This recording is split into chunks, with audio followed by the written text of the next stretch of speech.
I did notice that this landlord fell prey to something that so many others do, and I thought it would be a great time to bring it to your attention.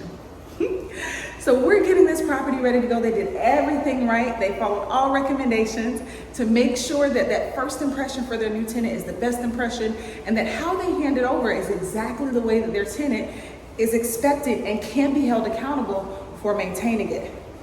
However, there was one little problem after the last tenants moved out. They actually did not confirm that all occupants moved out of the property. You're like, girl, what you talking about? It looked pretty empty to me.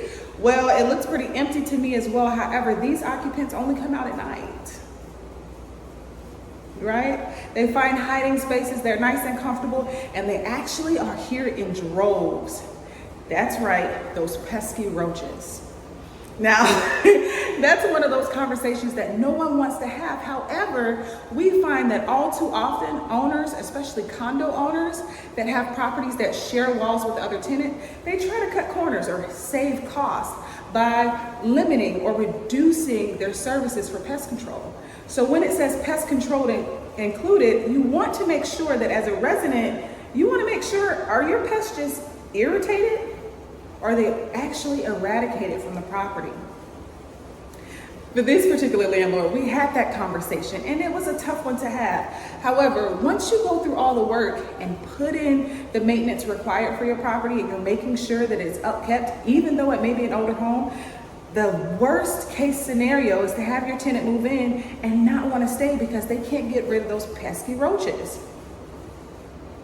For a few more dollars a month, you can make sure that your property is properly covered and that you just eliminate one more irritant for your particular resident. And what does that cost you? Well, it actually gains you a whole lot more.